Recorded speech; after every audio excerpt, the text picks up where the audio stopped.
Animé par le consultant fiscaliste Giscard Ashtain-Komlan et modéré par Noum Ibrahim Mohamed, cet atelier a permis aux participants de se familiariser avec les grandes lignes de la loi des finances 2024. Le débriefing s'est concentré sur la présentation des dispositions fiscales majeures et sur la manière dont ces lois impactent les entreprises en phase d'amorçage et de pré-amorçage, notamment dans le secteur informel. Nous aurons vos propositions, les propositions nouvelles que vous avez eu égard à ce que vous avez vécu donc, depuis la loi de l'exercice 2024 et éventuellement en allant un peu en arrière et faire de nouvelles propositions à l'État et aux communes éventuellement pour que vos soucis, vos difficultés liées en particulier aux impôts puissent être prises en compte.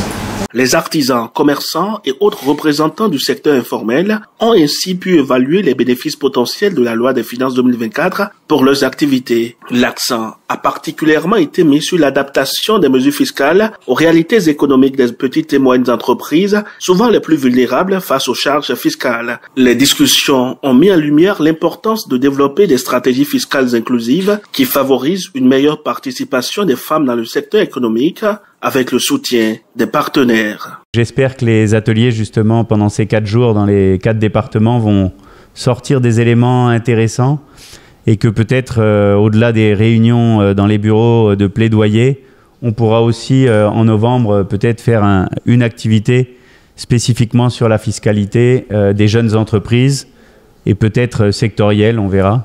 Je sais que le sujet tient à cœur à beaucoup et que c'est parfois difficile de payer ses impôts, même si on sait que c'est nécessaire. Et donc, c'est important de voir comment on arrive à être dans une discussion constructive entre la puissance publique et le secteur privé et comment on arrive à lever les blocages.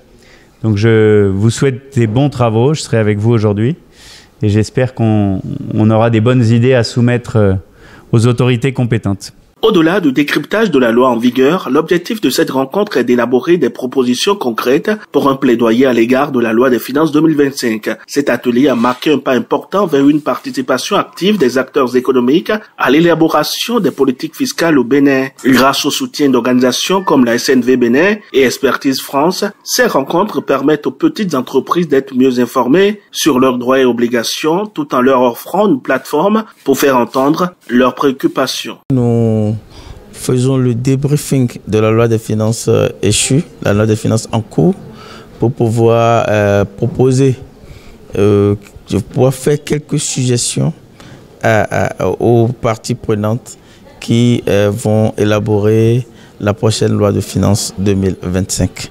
Donc dans la salle, vous allez voir beaucoup d'acteurs provenant des secteurs prioritaires du projet IBACID, à savoir les maraîchers, les tisserands, les stylistes, les garagistes, etc., les entreprises d'agroalimentaire qui ont plus ou moins expérimenté la loi de finances 2024 et de manière générale leur relation avec les impôts, avec les communes, pour ce qui est des redevances et des prélèvements.